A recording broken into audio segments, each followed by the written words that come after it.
Good morning, everybody. This is Simon Tabrum from Exeed. We're just going to kick off our second mycloudcalling webinar. We've got some great info to share with you today. I'll just flick through to our agenda.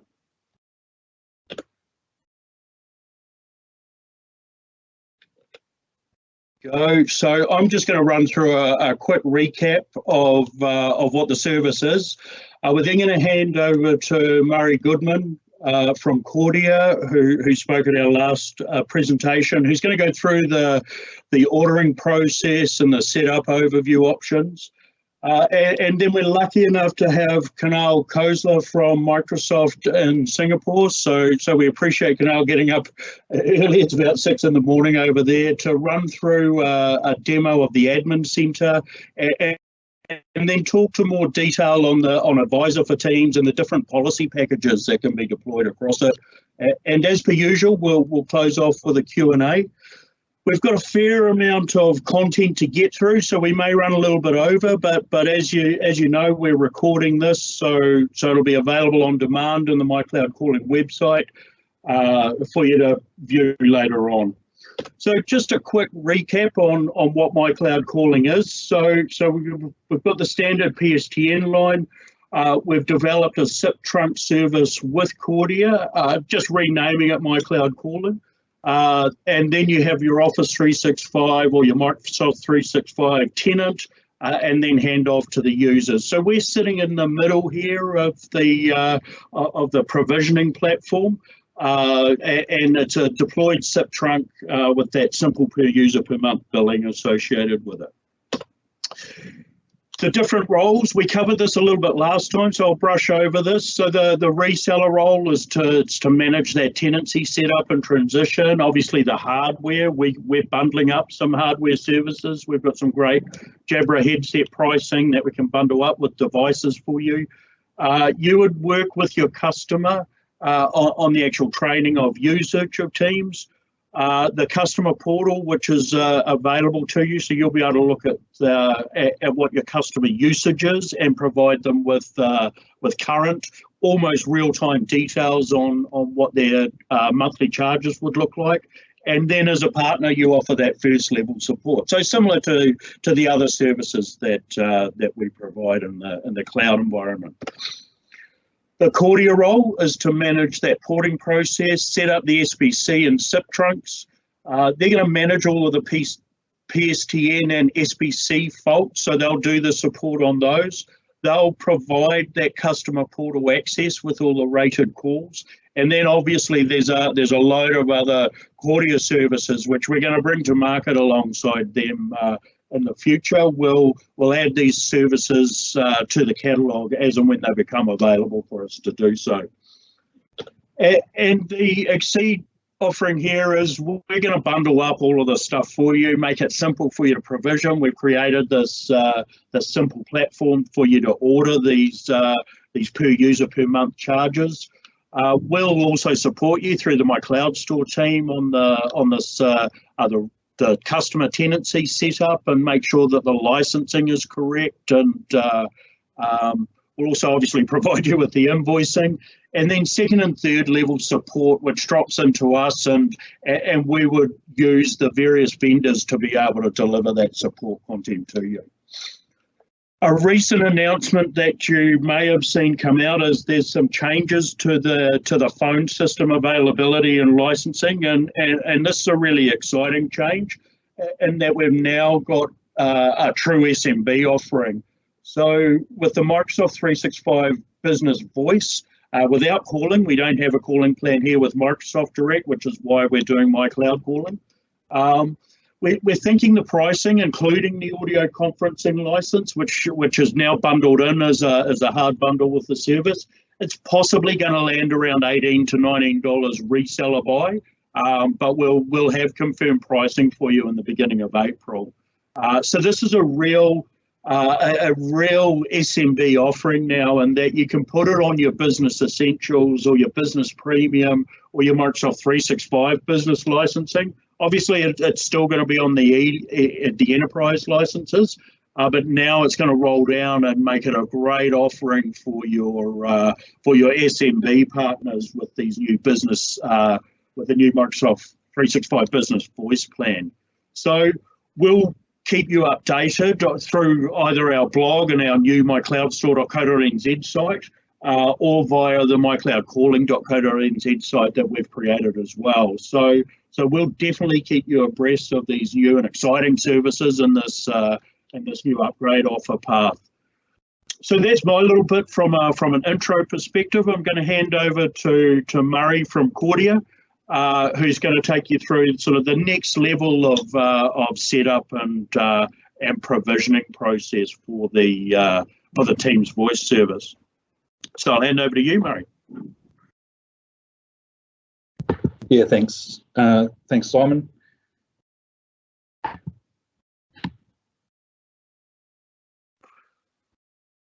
From a Kordia perspective, at the last presentation, I overviewed who Kordia was, but I will also just give you a little bit of a reminder of the value proposition from Kordia.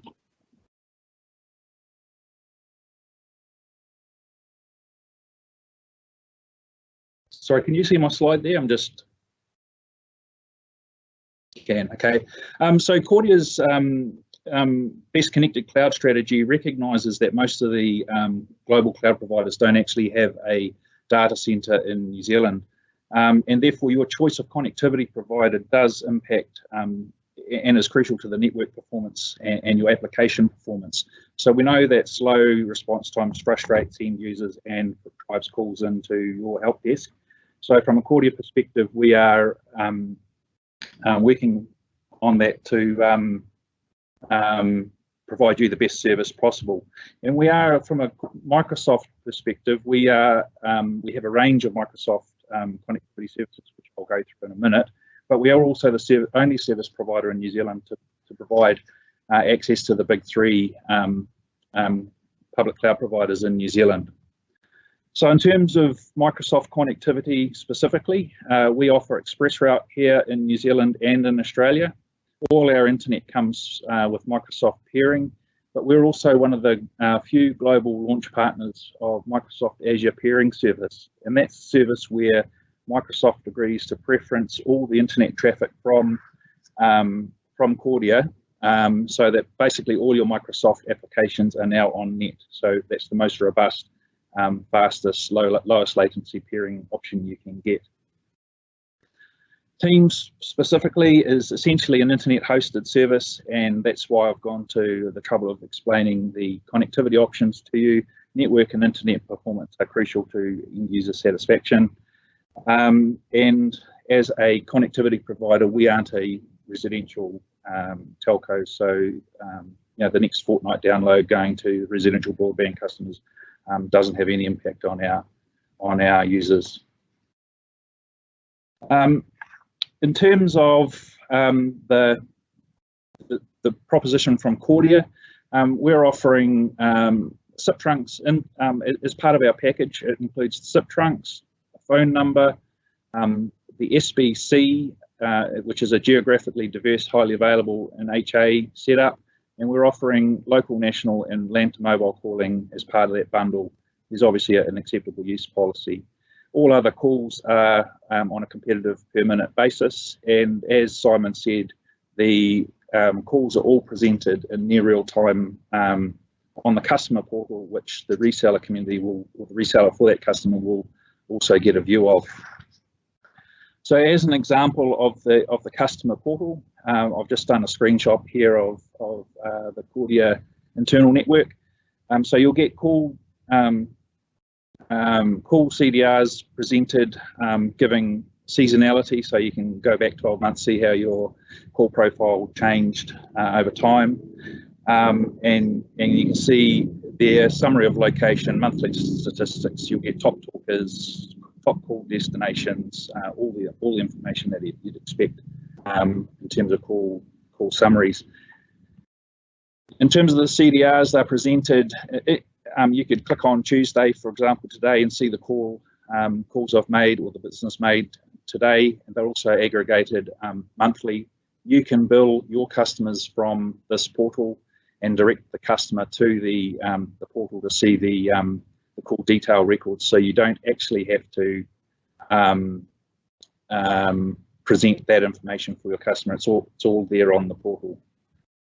And just as another value add there, we've got MOS scores on the portal that measures the call quality across the Kordia network.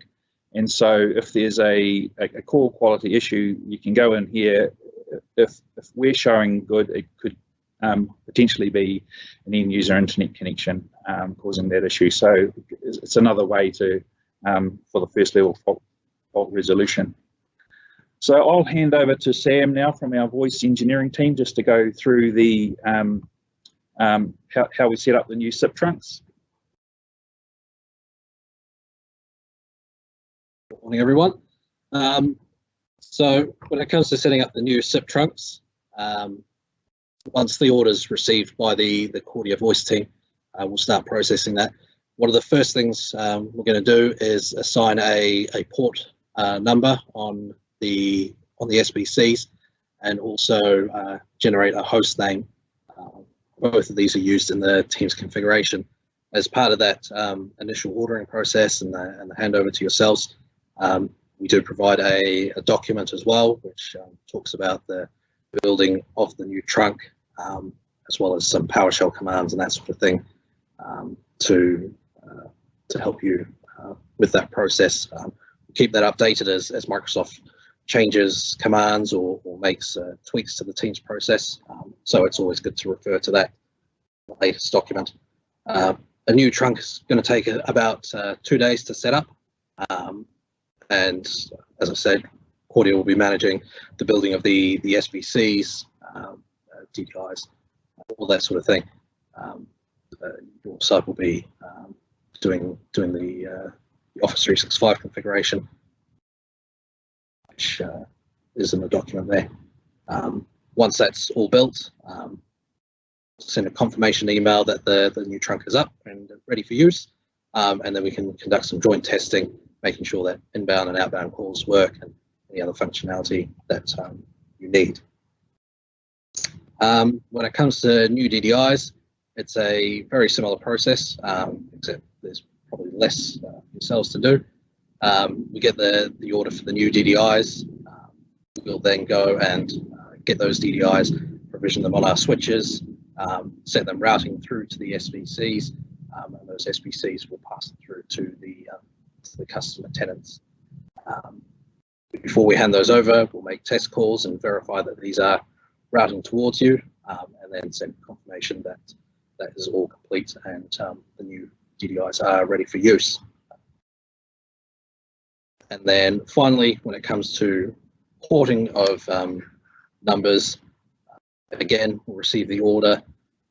We'll try and validate this as best we can, checking the account number for the losing service provider associated with that customer, along with any DDIs in that block. Any problems will be corrected before the porting date. So any port rejections because of missing numbers or incorrect information, we'll try and get that to you as soon as possible. We'll also run tests before the port happens as well, so we can internally test those numbers and make sure that they're routing through correctly. So if any of them are particularly important, we can test through the Kordia network right through to the customer tenant to make sure that that configuration is going to work once those DDIs come through to us. Once we've got all that information sorted, that order is submitted to the LSP, the losing service provider. We'll further validate that information, again, just checking the account numbers are correct against the customer. And then we will send confirmation of a porting date. Usually we'll specify, we can talk about and agree what porting date we'd like when we submit that, so we can try and work to that date as well. As I mentioned, we'll pre-configure testing in numbers and do any joint testing that's required, particularly if it's an important number, sort of on or 2010 or queue. On the day of the port, we'll let you know that the porting has started. we'll let you know once that port is completed. The voice team will also test those numbers from external sources as well to make sure that those calls are actually coming into our network and that the New Zealand PSTN network has updated all their routes and everything's coming in. And if there's any problems, then we can identify those quickly and raise those with the upstream providers to try and correct. Porting typically doesn't take too long. There's a few minutes. There might be an interruption as the numbers come across, but it's not really that big an impact. It's relatively quick, relatively seamless. We do sort of stay across this and test these numbers to make sure that they are working. So once everything's tested and working, we'll also send that final confirmation email as well, just to let you know that those numbers are actually across and working as intended. And I think that was all from myself, and I believe it is Kunal who is taking over now. Thank you. Hey, hi team. My name is Kunal, and I'm part of the One Commercial Partner team based out of Singapore. So I'm just going to share my screen right now and make sure that you guys can see my desktop. Just give me a minute. Okay. All right. Can you see the desktop? I believe so. Not at the moment, Kunal, but yeah, okay. There you go. Yeah. All right. Just let me set that up. Right. So today, thanks for the great update on how Kordia and Exeed are coming along together to provide direct routing or Microsoft phone system services to our customers in New Zealand. I think it's a great step, and I think it's a great partnership that is going on. So without much ado, let's jump into how to manage Microsoft Teams direct routing console, or how exactly can you manage Microsoft Teams, and what are the options that are available for us. So managing Microsoft Teams is pretty much standard to what you will be seeing across for other workloads like SharePoint, like OneDrive and Exchange. You'll have separate portals for each one of them. Similarly, for Microsoft, one of the default portals for us is admin.teams.microsoft.com.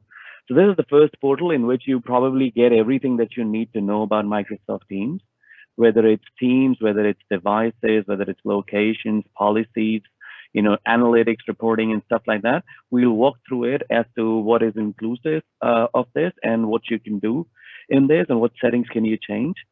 Then the second portal is where generally we tend to talk about DLPs, application, data loss preventions, retentions, and e-discovery.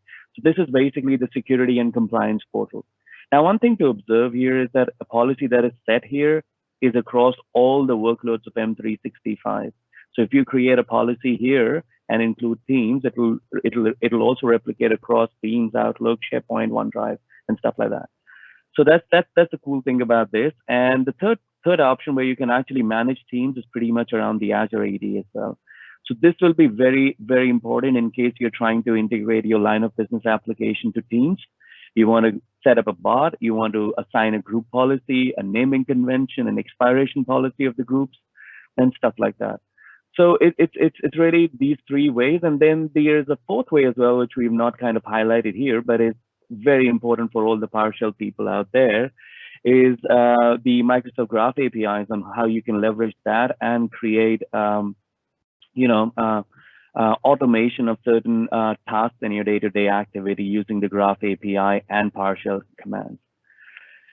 So let's talk about how do you plan to onboard your entire organization into Microsoft Teams, and what is the stuff that we need to take care of to make sure that the onboarding and the utilization of Microsoft Teams is run across in the right way.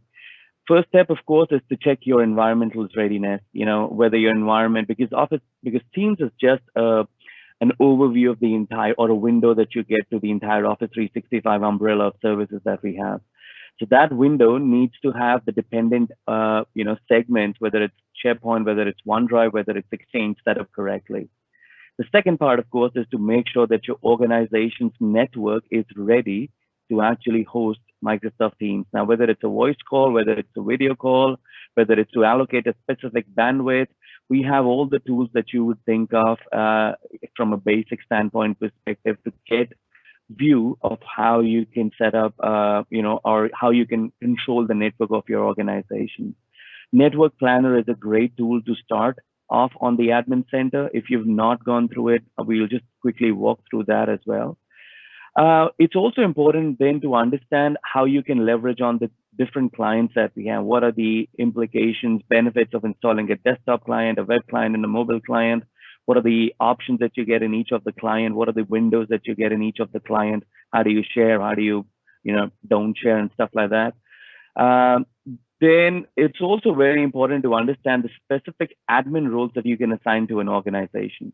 Now, most of the organizations that we've seen over the past have divided their roles to manage teams into these four key pillars. And that's what probably we're going to focus on.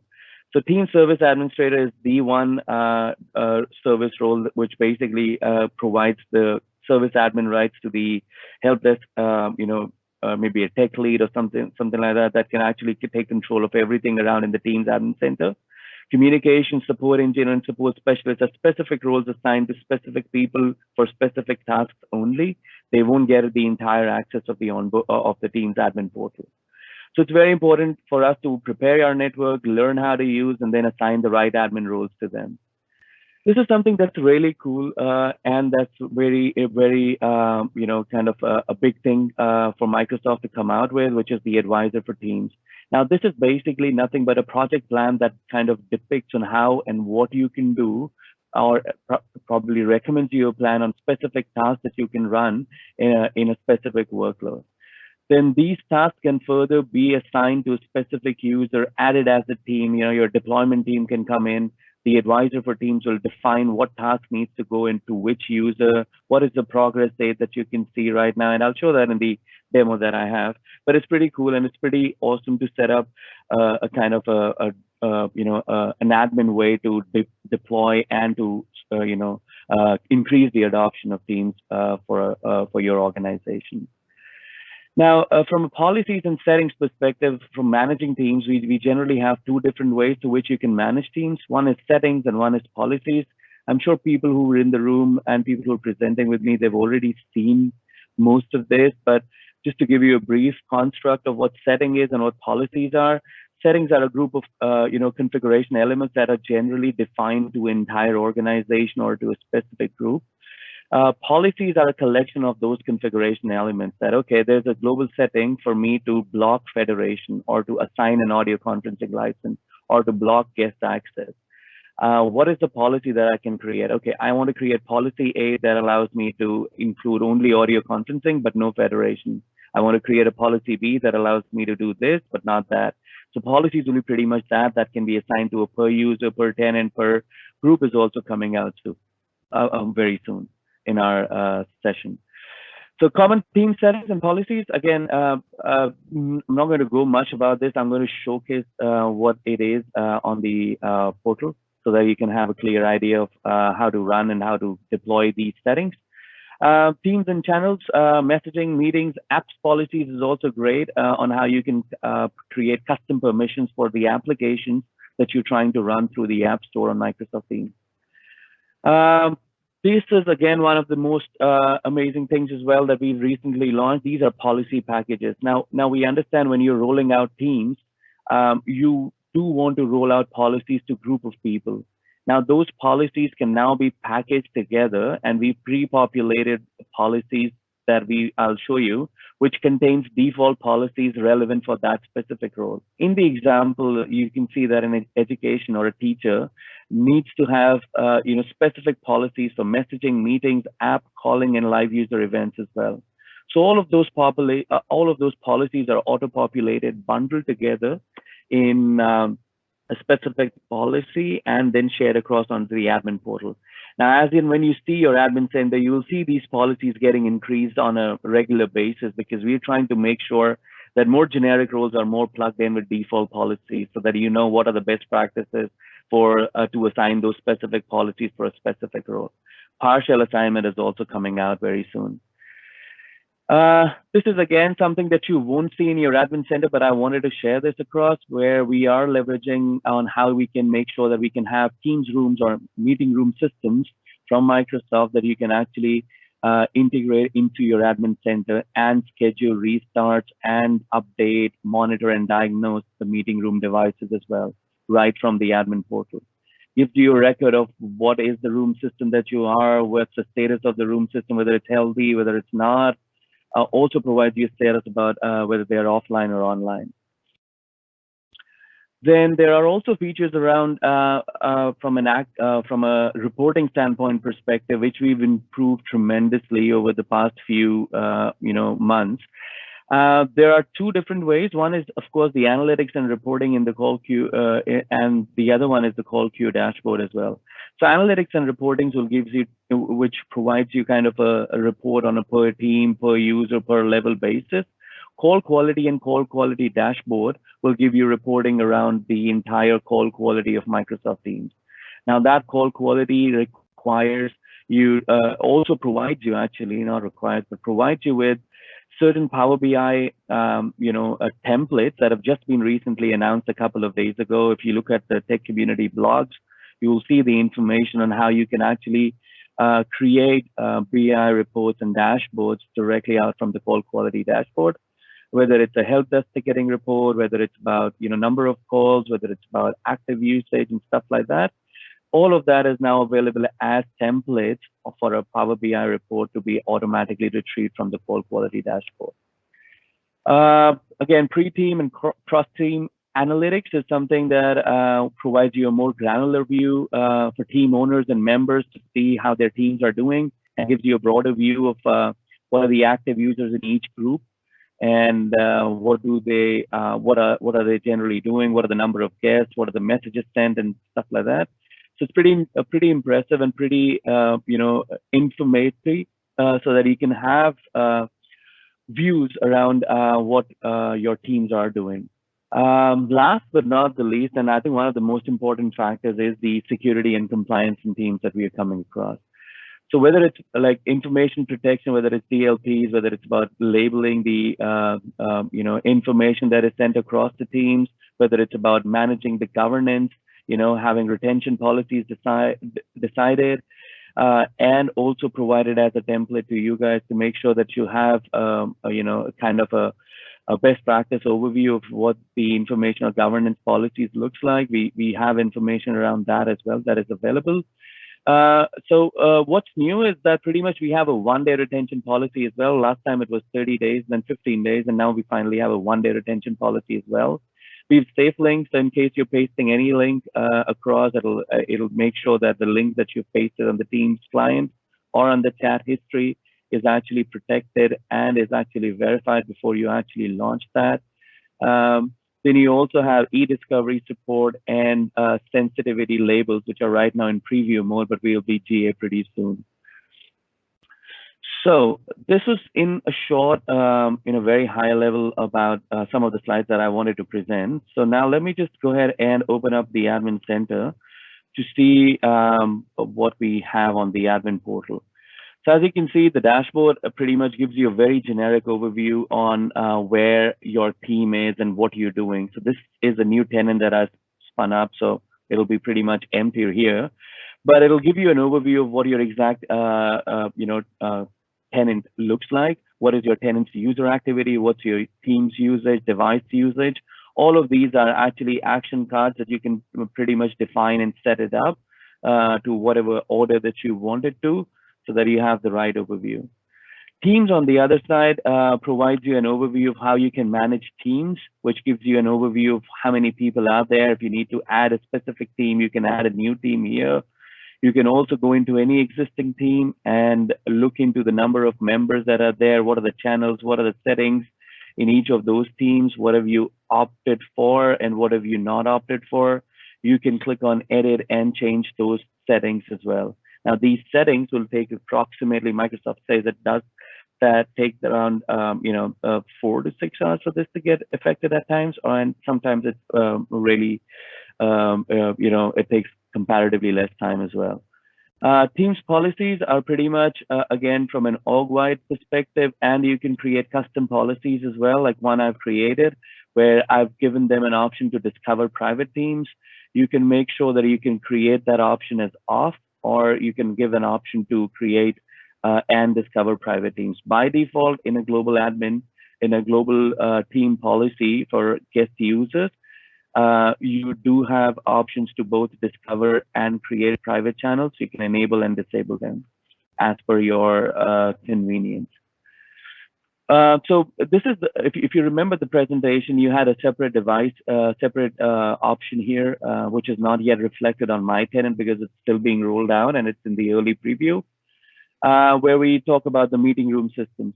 But similar configuration of what you're getting here to control your phone devices, you will get the same stuff for your meeting room devices as well. Now, whether it's user phones, whether it's common area phones, whether it's conference phones, all of this will be provided. You can assign a specific configuration. You can update firmware. You can restart, remove, reset the phone, all from the same admin portal. So the ease with which this admin portal is setting up is to provide you minimal windows to actually navigate to manage your entire team's experience. Now, locations are pretty much your own network topology that you will need to build up and provide. I think both Kordia and Exeed will be working with you to provide you with on how you can actually upload your network topology summary. It's basically your trusted IPs and your subnets that you would define in your organization so that we have a greater view and provide you with exact details when it comes to reporting. So it'll be very important for us to define that. Users is again, the entire user overview of how you can assign a number to a specific user. I'm sorry, a specific user, or how you can make sure that you can, look into the specific user, change the per user or global policies that you've assigned, whether it's voice, whether it's call history. You can figure all of that out from out of the box. So all of this is available for you to leverage on from a reporting standpoint and from a manageability perspective. So I'm not going to go deep into all of these, but a couple of things that I wanted to highlight. Meeting policies is again something that you can create new or add new. Gives you an ability to include what you want as a meeting room. By default, the content that you see that are grayed out are the default policies that Microsoft provide, but then each team and each organization has different setup. So you can create policies based on that for specific teams and for specific users as well.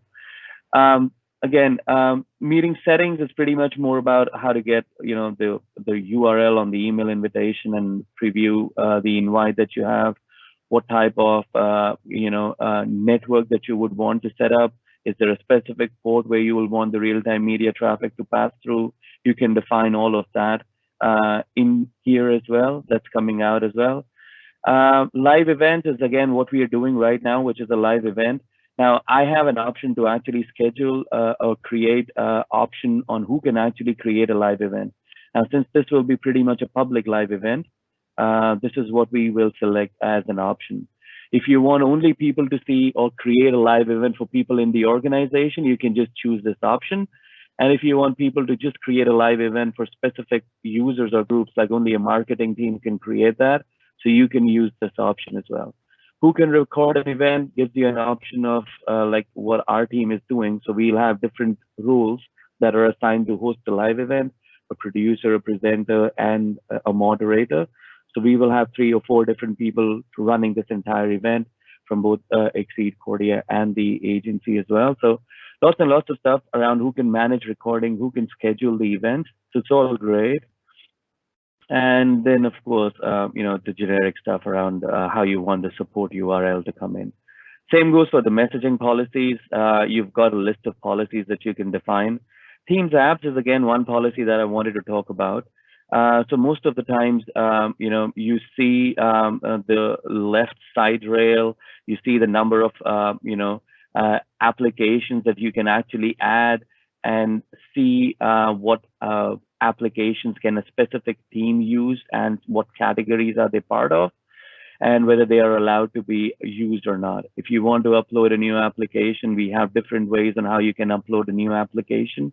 I'm not going to go into that right now, but definitely lots and lots of information around here to understand what are the applications that are currently being used by your teams. Helps us to prevent the shadow IT issues as well. Permissions and set up policies around who can do what with your applications, pretty straightforward. Do you want to allow only Microsoft applications or third-party applications, or a specific tenant application that is only going to be available for your tenant? You can also do that.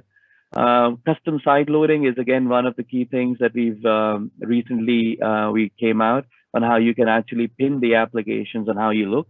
Right now in your teams, by default, you will have activity calling chat, meetings, and App Studio and Teams. But all of this can be changed. We can change the order of a specific team. If you have a specific app, we can move it up, we can move it down, and stuff like that. So all of that is available for us for our disposal to work on. Again, from a voice perspective, I will park this for this discussion as it's a very wide topic to cover. But again, Kordia is very well equipped, and so is Exeed, to help you around in your voice topic around how to set up call queues, auto attendance, and call park policies. What are the caller ID policies that they can leverage, and what are the calling policies that they can leverage? There's a whole bunch of activities that they can provide.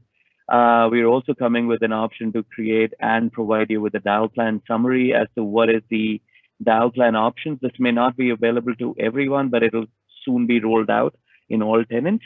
So that's coming out to make it much more easier on how you can manage all of these things. And Kordia is very well versed with all of this, and they know how to probably run the voice system, because they are one of the great partners for us in New Zealand. From a policy package perspective, this was one thing that Simon talked about initially, and I also talked about in my slide deck. So these are the options. If you see my slide deck, and if you see here, the options keep on increasing. We now have healthcare, public sector, small and medium business. This is the policy that we have set up for business voice as to what is the default business voice activities, what are the pinned applications that you can certainly set up, and more options are going to come in each and every day as we, each and every month, as we keep on enhancing these policy packages to provide you out-of-the-box policies that you can assign. Same goes for analytics and reportings. Again, keeping time into consideration, the usage reports will give you an option of a specific date, Teams user activity for last 28 days since it was a demo tenant. But the idea is to showcase how these team reports looks like. You get an option to export that out in an Excel or in a Power BI dashboard as well after that, as to what the default a user is doing, what are the activities that he's done, in what date, what is he sent 2 chat messages, whatever he did in a specific day. All of that will be edited. It's all real time, and it's all updated, very in a systematic way, so that you have correct display of the information that you need. All right. External access, guest access is again policies that will be managed by either Exeed to make sure that they provide you with all the best practices on how you can set up and create all of these policies.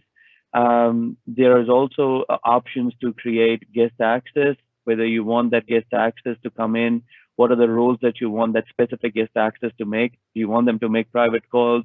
Do you want them to have a meeting or set up a meeting? What can they share? All that stuff that is from a granularity perspective.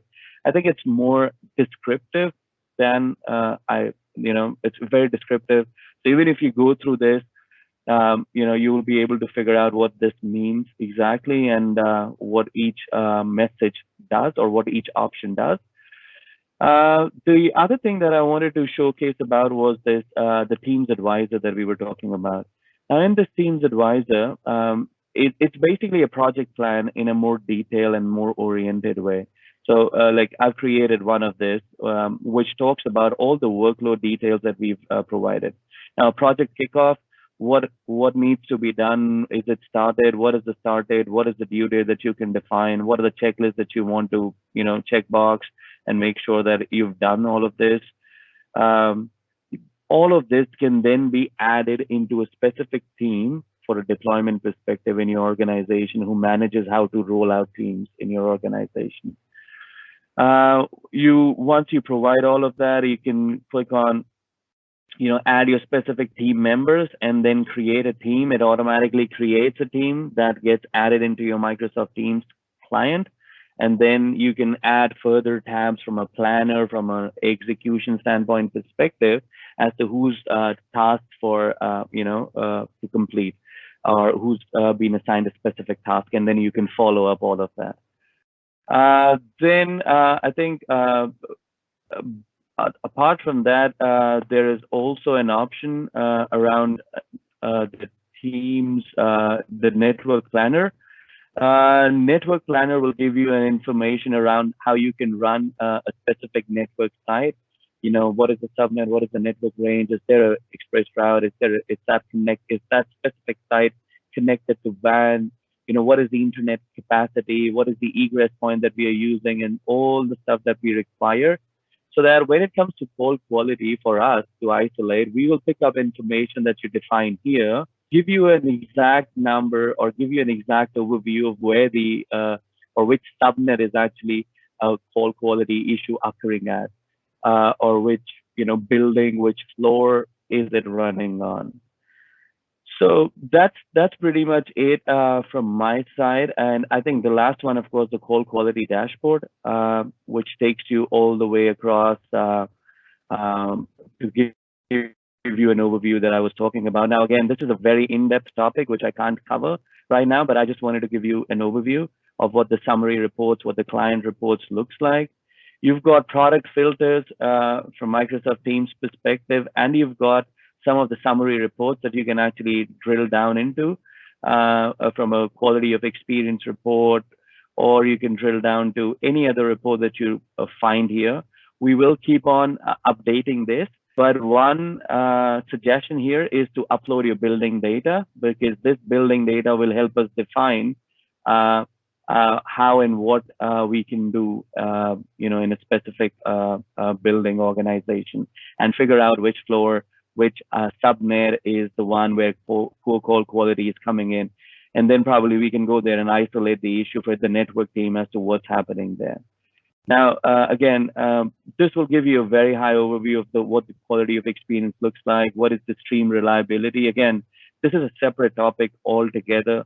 We will need a deep dive, maybe a 2-hour session to cover all of this, to go through how to set it up. But then help us, let us know if in case there is anything that we can help you.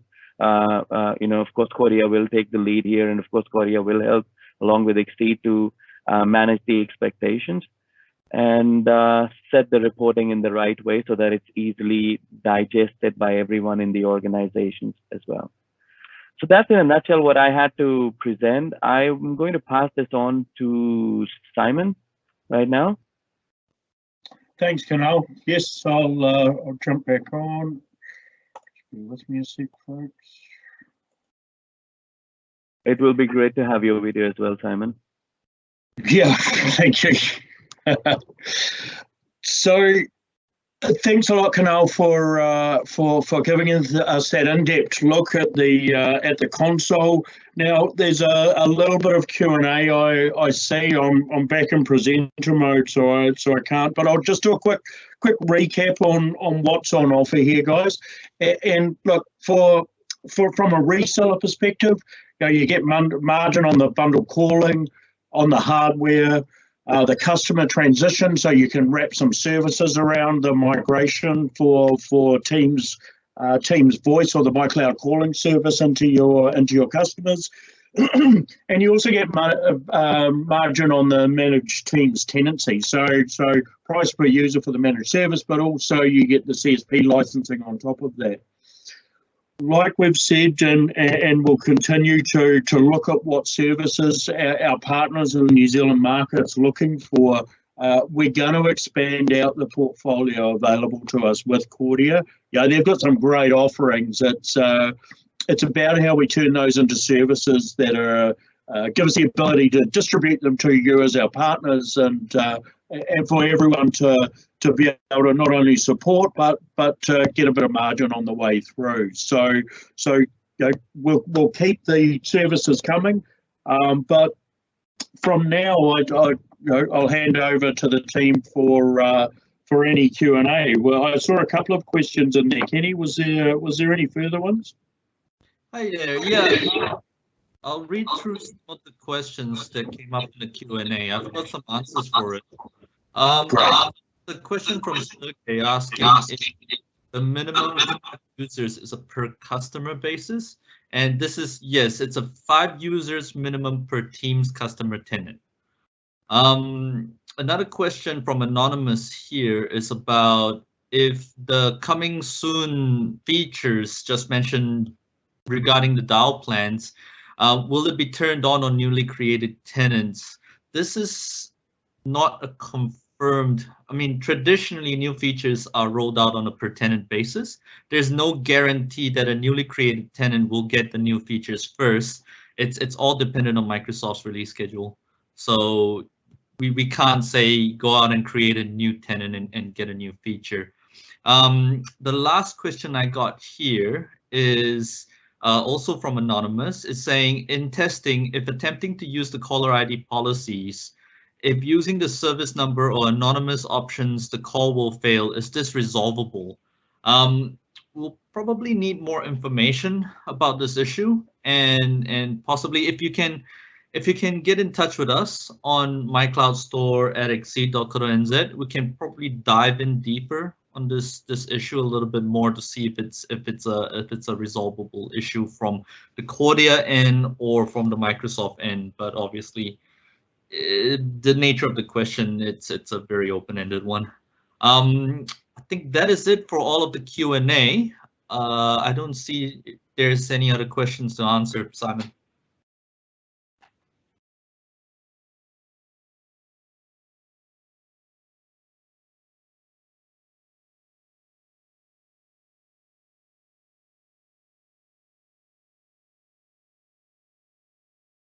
I think with that, we'll probably close off this session. And because, yeah, I don't see any more new Q&A questions coming through, we'll close off this webinar for now. Sorry, just to add, Kenny, sorry, somehow I'd been muted. Just on the question around calling plans, so New Zealand wasn't part of the Microsoft rollout for calling plans at a global level. So all of our plans are through the direct routing or SBC service. So this is why we've partnered up with Kordia to be able to provide these SIP trunks. In other parts of the world, they have calling plans that you can just buy from Microsoft. But here in New Zealand, we weren't on that path for them. So we have the SIP service, the mycloud calling offer through Kordia. So thanks everybody for attending today. We'll be posting this online within the mycloud calling environment soon. So you'll be able to see a YouTube clip and an update. But look, if you have any questions, reach out to any one of the Exeed team or just directly into mycloud store at exeed.co.nz. Just before I do leave you, there is a new mycloudstore.co.nz site, which we've just launched yesterday. So jump on and have a look. It's got a load of information on all of our annuity services. So we've been able to package up all of any service from Exeed you can consume with recurring revenue is in there under Cloud Solutions. And there's also a blog which the team, the internal Exeed team, as well as our vendors, are going to be keeping up to date. So there's also going to be training and what have you in there. So it's going to be a good repository for you as our partners to be able to go and find out some great information. So on that note, I'll hand back over to finish the recording, and please feel free to reach out if you have any questions. Thanks a lot.